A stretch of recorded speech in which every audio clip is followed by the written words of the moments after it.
$500 million in venture capital was stockpiled to be put to use in a daring plan to buy prime time on a wide variety of television networks. The series would be called Premier Boxing Champions. The goal was to demonstrate there was an unobserved audience that would erupt to ultimately incentivize those television networks to reverse the equation and pay for the fights. As many as 200 fighters bought in. Among them, some of the most accomplished young fighters on the planet. Keith Thurman, Adrian Broner, Danny Garcia, Adonis Stevenson, and Mikey Garcia were all potential top 10 pound-for-pound guys who had been given main event exposure here on HBO. Deontay Wilder had already won a heavyweight belt. The pièce de résistance, Errol Spence, came off the 2012 United States Olympic team. Could it really only have been a year and a half? Seems longer. And maybe because despite the extraordinary accumulation of talent and the seeming abundance of money, competitive fights like Leo Santa Cruz versus Abner Maris and Keith Thurman versus Sean Porter have been few and far between. For the most part, PBC stars have been given faint-hearted matchups against lackluster opponents, followed by long layoffs with predictable results in TV ratings and advertising sales. You might have thought that Spence's windfall audience of more than 6 million viewers in the NBC time slot just prior to Rio's closing ceremony would have given PBC a rejuvenated bounce. But in late September, NBC announced that 2 primetime PBC cards in December were dropped for now, and along with them, 3 shows on NBC Sports Network. For the last 3 months of 2016, there are no scheduled PBC shows. If PBC disappears, there'll be an urge to see that as a devastating loss. In truth, it was predictable. Nearly 40 years of delivery via subscription channels like this one and our primary competitor have accustomed boxing's audience to seeing a continuous story, uninterrupted by commercials. On commercial television, the mini dramas in the corners between rounds are visible only as taped flashbacks. As live entertainment, it's not the same thing. Boxing's next shot in the arm will emerge gradually as the high-profile and highly skilled fighters on the PBC roster begin to achieve free agency and reintegrate into the upper landscape. In the best of all possible worlds, someday Thurman and Spence will match up with Terrence Crawford. Deontay Wilder will fight Anthony Joshua, and Adonis Stevenson will at long last face Sergey Kovalev. The path to that goal will require the unique brand of ingenuity, bravery, and passion that fuels real boxing promoters. People who are capable of doing one of the world's hardest jobs. As we can now see, there's a great deal more to it than merely raising and spending $500 million. Thanks for being with us on this edition of The Fight Club. I'm here with the president of Showtime Boxing, the man himself, Mr. Stephen Espinosa.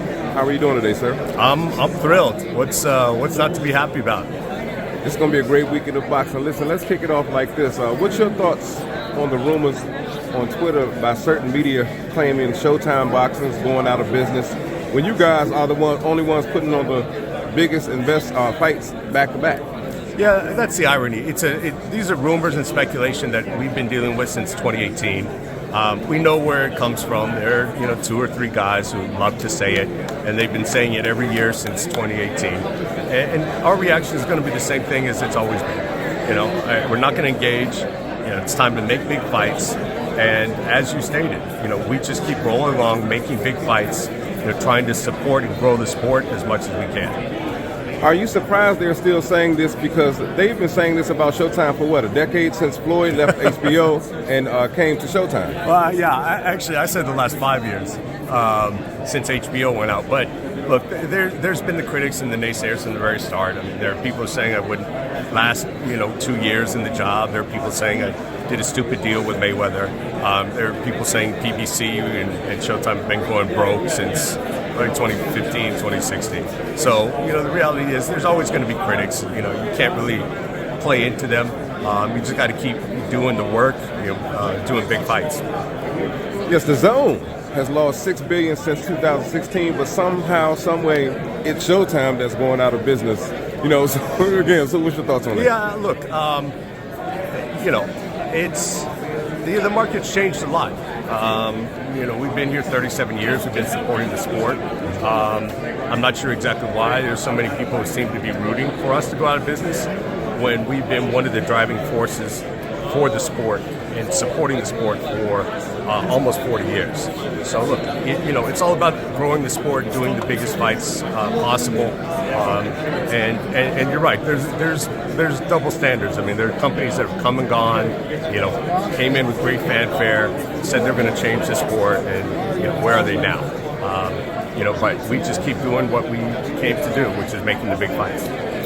So what's your response to Dana White, what Dana White had to say today on Instagram regarding never exceeding the top boxing gate yet? Dana said it's only because of Crawford, Canelo, and Gervonta. What's your thoughts? Well, as usual, Dana's comprehension isn't that good. I never said I was taking credit for any of it. I said I'm stating facts. And the fact is, this is the third $20 million gate. And the fact is that UFC has never done a $20 million gate. But the reality is, I don't expect anything, really all that different from Dana.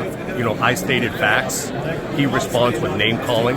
It's sort of like a fourth grade discussion, and I'm not here for it. As between the two of us, I think the guy who was on camera putting his hands on his wife is the one who's the scumbag in the piece of shit. But that's just me, But I'm going to let it go, because the reality is, it's a battle of wits, and he's unarmed, and there's nothing left to say. The fans have been asking how come Showtime and PBC don't have a replay option of all of their fights on the Showtime app, because a lot of fight fans want to rewatch the fights over and over again, especially when they will also help Showtime's subscription count and help promote fighters. Yeah, it's a good point, and that is a feature that's on the roadmap. It's been on the roadmap. Fortunately, with a lot of the tech stuff going on, the move of Showtime within Paramount Plus, there's a lot of tech stuff that's sort of backed up. So it's certainly on the roadmap. We hear the fans. We'd like to get it done quickly as possible. For me personally, I'd be dying to watch these great fights on Showtime again, like Benavidez versus Caleb and Crawford versus Errol Spence. Even the undercard fights, especially if we pay for them pay-per-view fight, that should give us the option to rewatch the fight we paid for.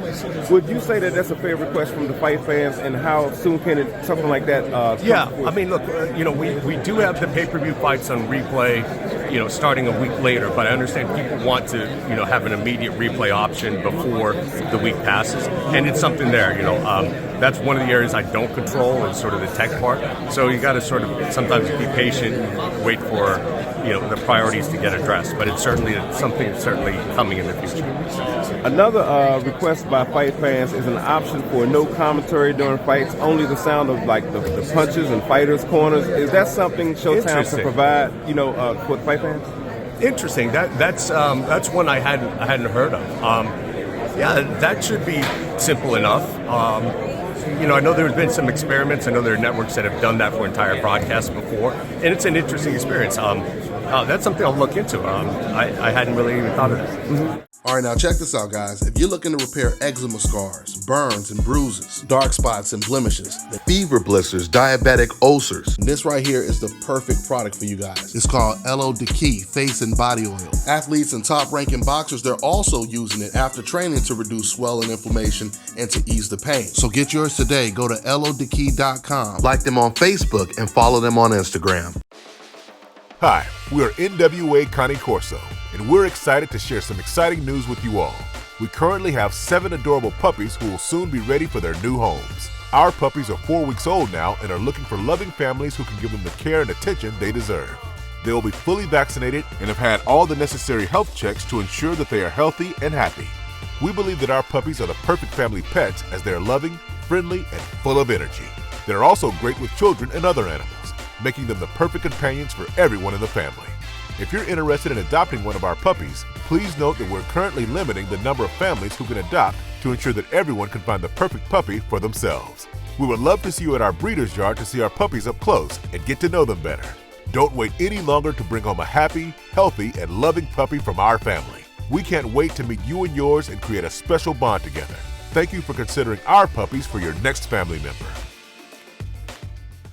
Let me tell you guys about Issa Israel Law Firm. It is a full-service legal practice based in Denver, Colorado, an emerging hub for combat sports and high-altitude training. If you're a fighter inside or outside of the ring and you need a law firm you can trust to fight for you, Visit thefighterfirm.com or email help@iilawfirm.com. Legal representation is usually limited to plaintiffs or defendants in Colorado, but iFirm can help anyone in the world with trademarking their business name, logos, and U.S. immigration issues. This brother has been my attorney for a while and helped guide me through all kinds of business and civil issues, so make sure you guys go to thefighterfirm.com.